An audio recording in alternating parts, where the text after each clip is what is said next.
कहानी की शुरुआत होती है एक साधारण से दिन से, जहाँ जूनवू नाम का लड़का सोकर उठता है और अपने नाश्ते की तैयारी करता है। तभी उसकी नजर टेबल पर रखे एक लेटर पर पड़ती है। वह उसे खोलकर देखता है तो पता चलता है कि ये लेटर उसकी मोम का है, जिसमें लिखा होता है कि मैं मार्केट से घर का सामान लेने जा रही हूँ, थोड़ी देर में लौटूंगी। अब जूनवू अपने कमरे में जाकर गेम खेलने लगता है। स्क्रीन पर दुश्मनों से लड़ते हुए वह पूरी तरह गेम में डूबा हुआ था और साथ ही उसकी लाइव स्ट्रीम भी चल रही थी। हजारों लोग उसे देख रहे थे। सब कुछ बिल्कुल सामान्य था, लेकिन तभी कुछ अजीब होने लगा। उसके चैट बॉक्स में अचानक एक ही मैसेज बार बार आने लगता है, भागो, अभी अपने घर से निकलो, देर मत करो। शुरू में जूनवू को लगा कि ये उसके फॉलोअर्स का कोई मजाक होगा, लेकिन जैसे जैसे मैसेज बढ़ते गए उसकी बेचैनी भी बढ़ने लगी। तभी उसके सारे टीममेट्स अचानक ऑफलाइन हो गए। जाते जाते उन्होंने कहा कि जल्दी से न्यूज देखो। जूनियो हैरान रह गया, गेम खेलते खेलते अचानक न्यूज क्यों देखनी है। वह उलझन में टीवी ऑन करता है, लेकिन उसी समय टीवी का सिग्नल कट जाता है। तभी उसके फोन पर एक इमरजेंसी मैसेज आता है। उसमें लिखा होता है कि सभी लोग अपने घर के दरवाजे बंद रखें और बाहर न निकलें, क्योंकि पूरे देश में एक जानलेवा वायरस फैल चुका है। बाहर से सायरन और लोगों की चीखने की आवाजें आने लगती हैं। जूनियो बालकनी में जाकर नीचे देखता है। लोग पागलों की तरह भाग रहे थे। गाड़ियां कंट्रोल से बाहर होकर इधर उधर टकरा रही थी। पूरा अपार्टमेंट एरिया अफरा तफरी में डूब चुका था। तभी एक फायर ट्रक सीधा जूनवू की बिल्डिंग से टकराकर ब्लास्ट हो जाता है। जूनवू ये नजारा देखकर सन्न रह जाता है। तभी अचानक उसके दरवाजे पर जोर जोर से दस्तक होने लगती है। जूनवू डरते हुए दरवाजे की तरफ बढ़ता है। डरते डरते वो बाहर झांकता है, लेकिन बाहर सब शांत था। हिम्मत जुटाकर उसने दरवाजा खोला और तभी एक आदमी अंदर घुस आता है। वह उसका पड़ोसी सांगचुल था, जिससे जुनवू की कभी खास नहीं बनी। जुनवू उसे बाहर निकलने के लिए कहता है, लेकिन वह बहुत ज्यादा डरा हुआ होता है। वह जुनवू से कहता है कि उसे सिर्फ बाथरूम इस्तेमाल करना है। वह कहता है कि बस 2 मिनट में चला जाएगा। काफी सोचने के बाद जुनियो उसे अंदर आने देता है। तभी टीवी में फिर से सिग्नल आ जाता है। न्यूज एंकर बताता है कि पूरे देश में जॉम्बी वायरस फैल चुका है, जिसे भी संक्रमित इंसान काट लेगा वह भी जॉम्बी बन जाएगा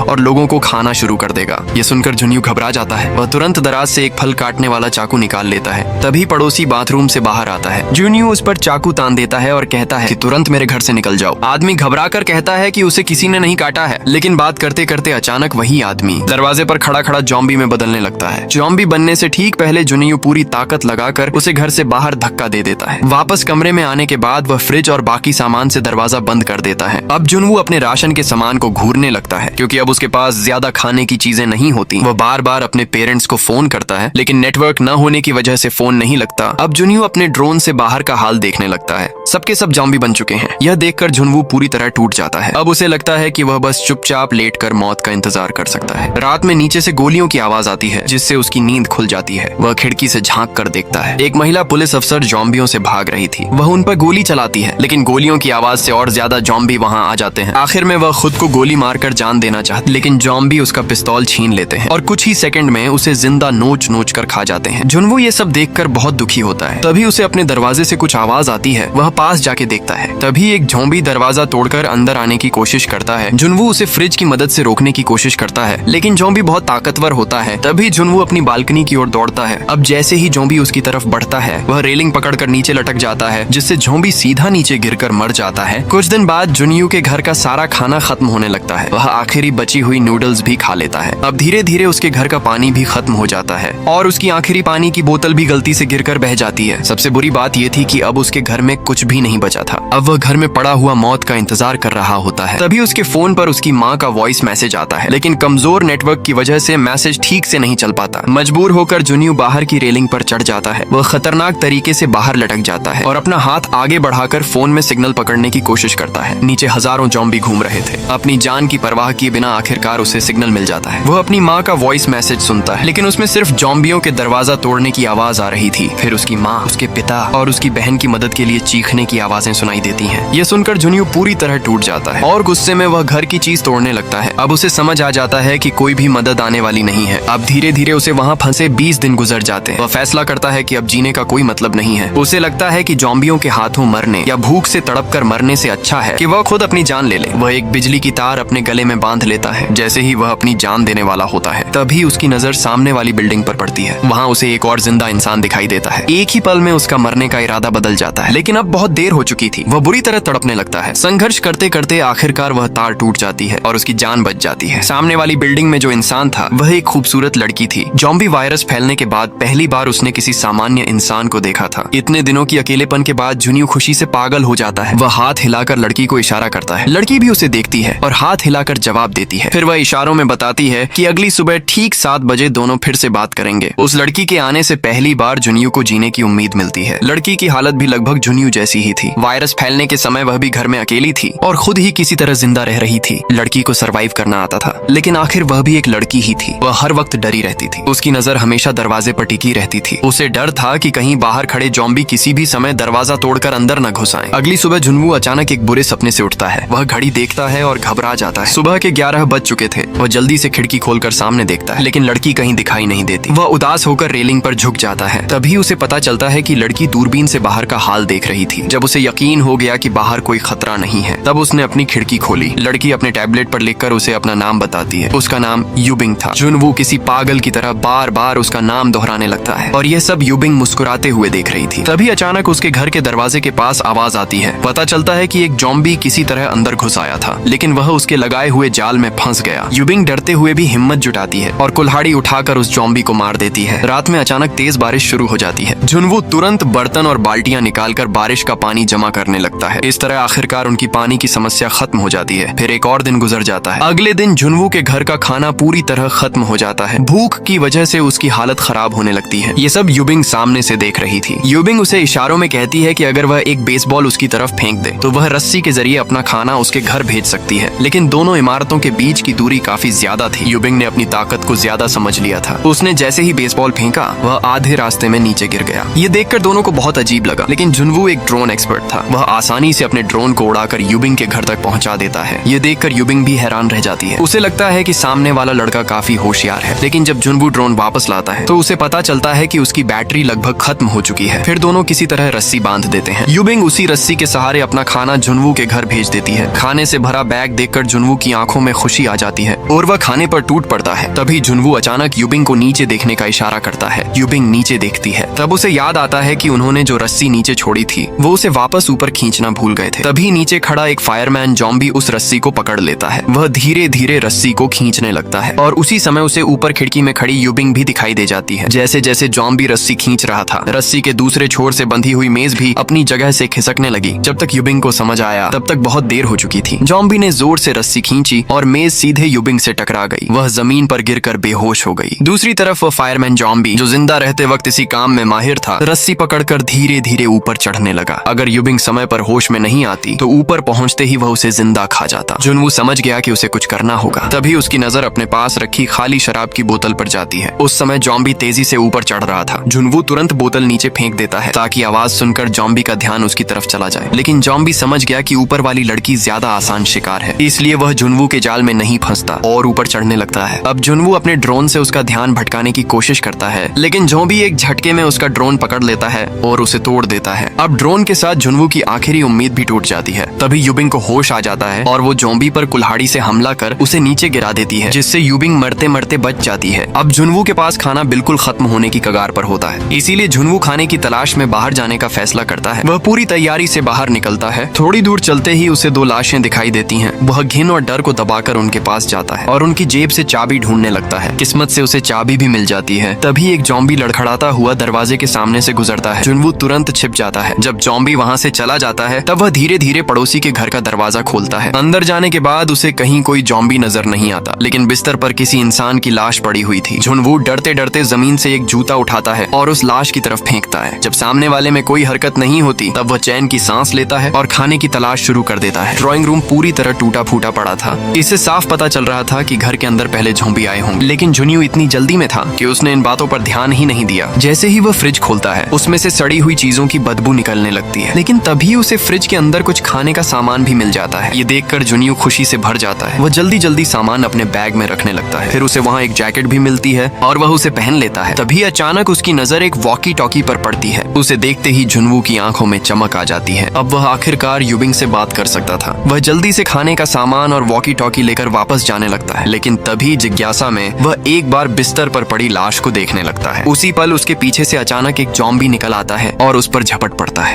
अच्छी बात यह थी कि जुनवू तुरंत उस लाश को खींचकर अपने सामने कर लेता है। जॉम्बी उसी पर टूट पड़ता है। मौका मिलते ही जुनियू तेजी से उठता है और बाहर की तरफ भागने लगता है। जॉम्बी उसके पीछे पीछे दौड़ता है, लेकिन भागते भागते जुनवू दरवाजे के पास लगा भारी सामान खींचकर गिरा देता है। उसी की वजह से जॉम्बी का रास्ता रुक जाता है और वह किसी तरह वहां से बच निकलता है। घर पहुंचने के बाद वह खाने का आधा सामान और एक वॉकी टॉकी यूबिंग की खिड़की तक पहुंचा देता है। अगली सुबह वॉकी टॉकी से यूबिंग की आवाज सुनाई देती है। वह जुनियू को धन्यवाद कहती है। तभी यूबिंग ऊपर छत की तरफ देखती है। वहां भी एक टूटी हुई रस्सी लटक रही थी। इसका मतलब था कि उसने भी कभी आत्महत्या करने की कोशिश की थी। अब दोनों वॉकी टॉकी के जरिए बात करने लगते हैं। ऐसा लग रहा था जैसे वे एक दूसरे के बिल्कुल सामने बैठे हों। उनकी साधारण सी बातें भी एक दूसरे के दिल को सुकून दे रही थीं। इतने दिनों से जो डर, अकेलापन और तनाव उनके अंदर भरा था, वह पहली बार कम होने लगा। दोनों धीरे धीरे खुलकर बातें करने लगे। तभी अचानक आसमान में तेज गरज सुनाई देती है। यूबिंग खुश होकर खिड़की खोलती है। उसे लगता है कि शायद बारिश होने वाली है और वह पानी जमा कर पाएगी, लेकिन कुछ ही सेकंड में उसे समझ आता है कि यह बारिश नहीं थी, वह सिर्फ बादलों की गरज थी। और इस तेज आवाज ने नीचे खड़े सारे जॉम्बियों को उकसा दिया। अचानक सारे जॉम्बी बेकाबू होकर भागने लगते हैं। डर और घबराहट में यूबिंग से गलती से पास रखा स्टैंड गिर जाता है। आवाज सुनते ही बाहर के जॉम्बी उसकी तरफ मुड़ जाते हैं और उसके घर की तरफ बढ़ने लगते हैं। यूबिंग डर से जम जाती है। तभी अचानक बगल वाले घर में फोन की घंटी बजने लगती है। सारे जॉम्बी एक साथ मुड़कर उस तरफ दौड़ पड़ते हैं। असल में वह फोन जुनियू ने किया था ताकि उनका ध्यान बंट जाए। अब दोनों समझ जाते हैं कि यहाँ रहना सुरक्षित नहीं है। अगर ऐसे ही बैठे रहे तो एक दिन जरूर मर जाएंगे। इसलिए वे फैसला करते हैं कि अब जान बचाने के लिए जोखिम उठाना होगा। उन्हें पहले एक खाली 8वीं मंजिल दिखाई दी थी जहाँ कोई जॉम्बी नहीं था। दोनों वहीं जाने का फैसला करते हैं। यूबिंग रस्सी बांधती है और चौथी मंजिल से नीचे उतर जाती है। हाथ में कुल्हाड़ी लेकर वह रास्ते में आने वाले जॉम्बियों को मारती हुई आगे बढ़ती है। इसी दौरान उसे पहले मरी हुई महिला पुलिस अफसर की पिस्तौल भी मिल जाती है, लेकिन थोड़ी ही देर बाद कई जॉम्बी उसे घेर लेते हैं। जब वह लगभग हार मानने वाली होती है तभी जुनवू वहाँ पहुँच जाता है और उसकी जान बचा लेता है। दोनों मिलकर लड़ते हैं और किसी तरह रास्ता बनाते हुए आगे बढ़ते हैं। आखिरकार वे 8वीं मंजिल के दरवाजे तक पहुँच जाते हैं और बड़ी मुश्किल से उसे बंद कर देते हैं। इसके बाद वे लिफ्ट में चढ़ते हैं और 8वीं मंजिल पर पहुँच जाते हैं, लेकिन वहाँ पहुंचकर उन्हें पता चलता है कि यह जगह भी सुरक्षित नहीं है। अचानक बहुत सारे जॉम्बी उनकी तरफ दौड़ने लगते हैं। जुनियू पूरी ताकत लगाकर लोहे का दरवाजा गिरा देता है ताकि जॉम्बियों को कुछ देर के लिए रोका जा सके। अब दोनों को लगने लगता है कि उनका बचना नामुमकिन है। तभी अचानक एक कमरे का दरवाजा खुलता है। अंदर से एक आदमी हाथ बढ़ाकर यूबिंग को अंदर खींच लेता है। फिर वही आदमी बाहर एक स्मोक ग्रेनेड फेंक देता है। धुएं का फायदा उठाकर जुनवू भी उसके घर में घुस जाता है। यूबिंग को उस आदमी पर भरोसा नहीं होता क्योंकि उसने पहले अपनी आंखों से देखा था कि इस मंजिल पर कोई नहीं रहता। वह आदमी दोनों को पानी देता है। यूबिंग पानी पीने से डरती है, लेकिन जब वह आदमी खुद वही पानी पीता है तब उसे भरोसा हो जाता है। फिर वह आदमी खाना निकालता है। कई दिनों से भूखे दोनों लोग टूट पड़ते हैं और जल्दी जल्दी खाने लगते हैं। आदमी कहता है कि उसके पास इतना खाना है कि वे लोग बचाव दल आने तक आराम से जिंदा रह सकते हैं। ये सुनकर दोनों बहुत खुश हो जाते हैं, लेकिन कुछ ही देर बाद जुनवू अचानक बेहोश होकर गिर जाता है। पानी तो साफ था, लेकिन खाने में उस आदमी ने कुछ मिला रखा था। थोड़ी देर बाद यूबिंग को भी चक्कर आने लगते हैं, लेकिन अब बहुत देर हो चुकी थी। वह आदमी दोनों के हाथ बांध देता है। फिर वह यूबिंग को घसीट कर एक कमरे में ले जाता है। जब यूबिंग की आंख खुलती है तो वह देखती है